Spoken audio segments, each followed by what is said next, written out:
Oh boy, the Acolyte has finally been released and we have a lot to break down, so let's get straight into it.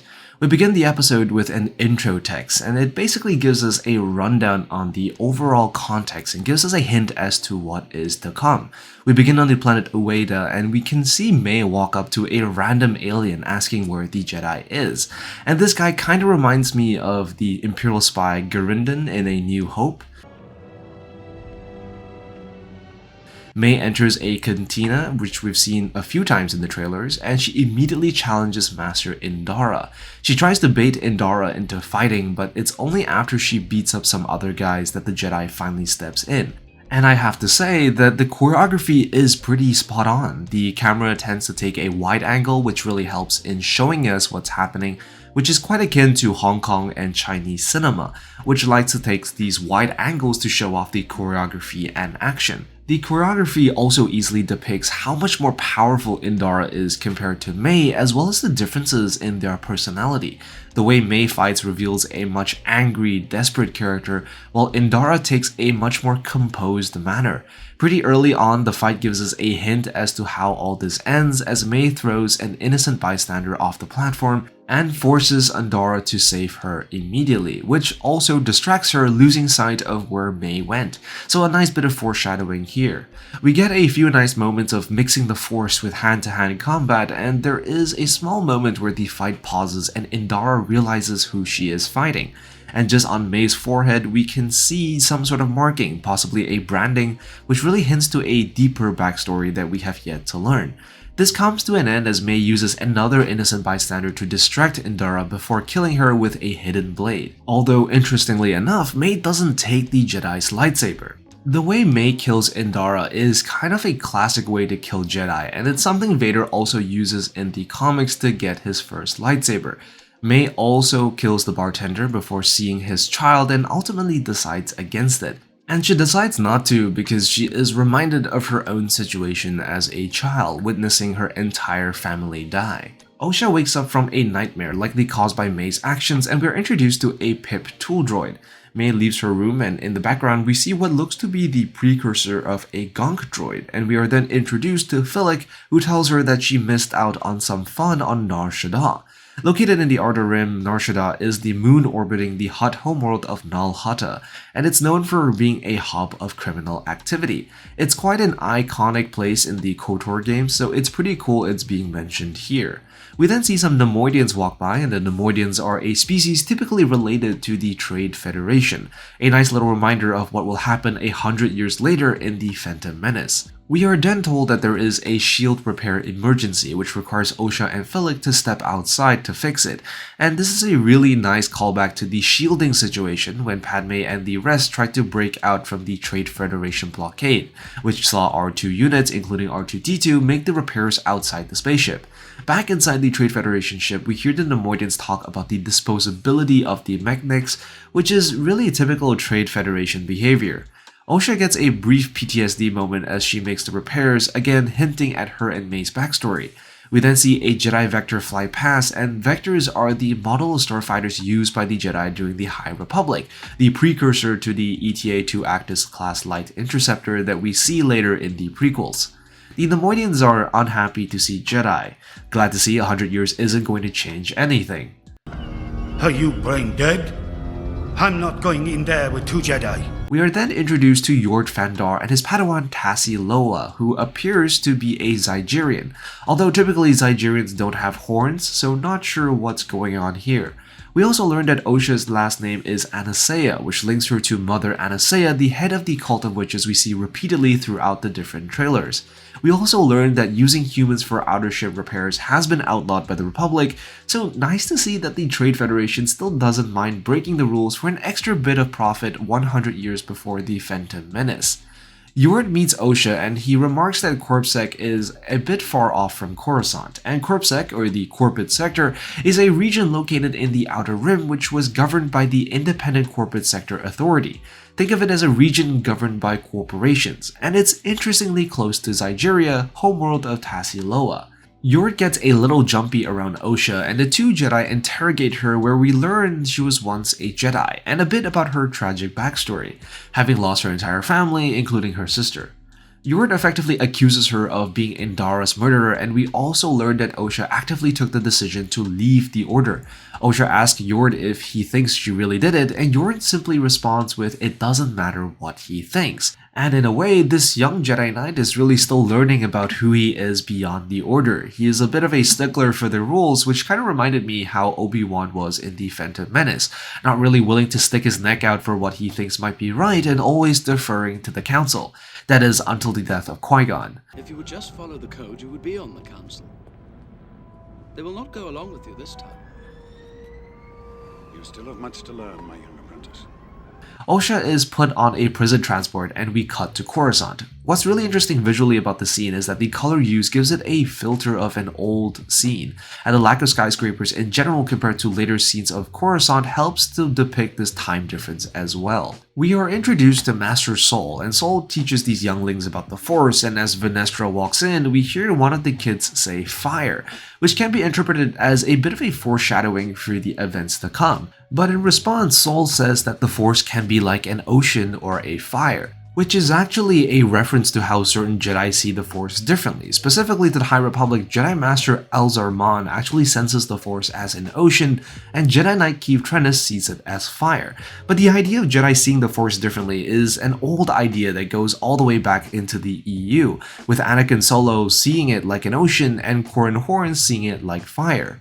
Sol greets Venestra, a long-standing High Republic character, and she tells Sol how lucky these younglings are to have him as a teacher, to which he says that it is he who is fortunate to be taught by them, which is a lesson that harkens back, or rather forwards, to the prequels. Truly wonderful the mind of a child is. Sol is told that Osha, his former Padawan, is the prime suspect in Indara's murder, and Sol tells Venestra about how Indara and him saved her back on Brendok, and he also says that she saw them as protectors, which is an interesting way of phrasing it. This likely hints to the dark truth about what happened that night, that the Jedi were perhaps not quite the savior Osha thinks they were. We also learned that the news of a former Jedi killing Jedi isn't something the Jedi wish to make known, as it would be used against them by their political enemies, which is a nice tidbit of information that hints at the Jedi's growing involvement and entrenchment within Republic politics, something which also leads to their downfall in the prequels.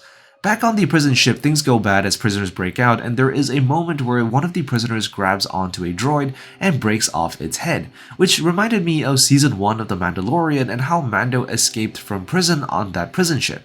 The ship crashes, which leaves Osha stranded. We are then introduced to Jackie Lon, Sol's new Padawan, and we also see Sol looking at an old hologram of Osha, something which Jackie questions him on, stating that such sentimentality can lead to attachments. But Sol pushes back on this and states that they are reminders and opportunities for learning. And this dichotomy between the two is an interesting detail, as it does hint at the changing nature of the Jedi Order, as newer members such as Jackie and Yord are more strict in their interpretation of the Jedi ways, a sort of cold distancing that is characteristic of the prequel Jedi. Sol visits the holding cells, and Venestra tells him that Osha's prison ship went down over Karlak, and Karlak is a planet that we've seen before. This snowy planet in the Outer Rim was actually the temporary base of Death Watch, and a location that was featured in earlier High Republic stories. Sol requests that he brings in Osha, and Venestra agrees. Yord joins the team, and we see him steaming his Jedi robes, and it's a bit of an awkward moment that reminded me of Kylo Ren's own shirtless scene. Why did you hate your father?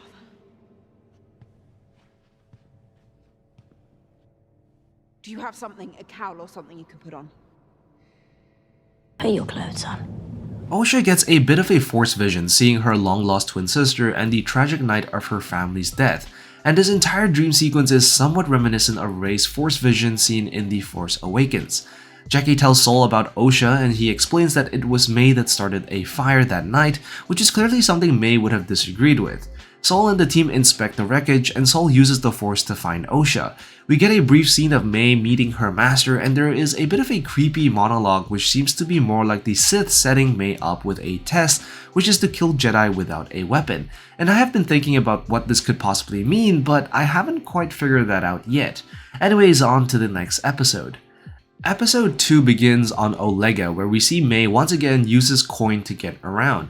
We see the kid distract the gatekeeper droid, which we have seen before, except this one has one eye instead of two. I'm sure Mando would have loved the opportunity to get both his hands on this one.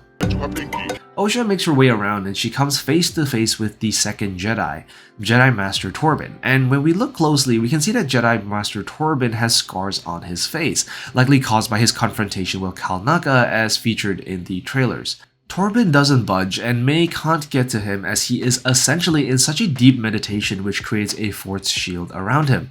Yorick protests to Sol about not restraining Osha, and Sol advises the young knight to not let fear affect his judgment. Vernestra is convinced that Osha is not the killer due to the incident on Olega, and the team set off. May meets up with the smuggler Kamir, who seems to be helping her with her quest to kill the Jedi. May gets him to craft her a poison, and we also learn that the Master seems to only need her to kill one Jedi without a weapon. Kamir then goes on to quote the Sith Code, which we heard before in the trailers, and he tells her that Torben isn't the serene, peaceful Jedi he appears to be. Beneath his intense meditation is someone who is still tormented by his past. Sol and Osha reconnect, and Sol tells her that he has made peace with what happened on Brendok, but it doesn't really sound all that convincing. We also learn why Osha left the Order, and that was due to her inability to let go of her past. Osha says that it's because she wasn't a good student, and Sol says perhaps he wasn't a very good teacher. It's a seemingly nice moment, but I can't help but wonder if the reason why Sol was unable to teach Osha how to move on is because he himself hasn't quite done so.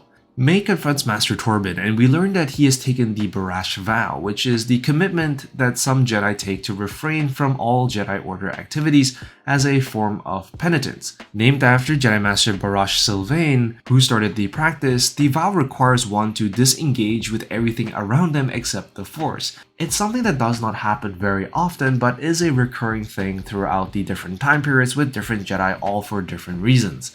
May manages to guilt-trip Torben into waking up, and Torben in his guilt takes the poison offered by May, which is actually a partial success on her part as she is learning to kill Jedi without strictly using violence. The team find Torben's body, and we learn that the poison being used is made from Bunta, which is from May's homeworld. They manage to track down a possible supplier, and the team use Osha to elicit a confession from Kamir. Osha is given a stun blaster, which is something that in roughly 100 years' time becomes a secondary function on most guns. I've got a situation to face. Kamir figures out that Osha isn't May, and we learn that he previously worked for the Hutts and that May will be back later tonight. Sol convinces Osha that she should not be the one to confront May and ask her to have faith in him, and after a bit of convincing, she reluctantly agrees. The subsequent fight choreography between Sol and May is pretty good as well, and you can subtly tell that Sol is even better than May as he doesn't really need to use the Force. May is forced to run, and just before she gets away, she sees Osha finally learning that she is indeed alive. Osha tries to stop May by firing her stun gun, and in some ways I do wonder if she is missing deliberately or out of anger. Regardless, Sol gives her a bit of a disappointed look. Vernestra forces Sol and the team to return to discuss next steps, which, while well-intended, does come off as a bit of bureaucratic nonsense, perhaps a sign of the changing nature of the Jedi.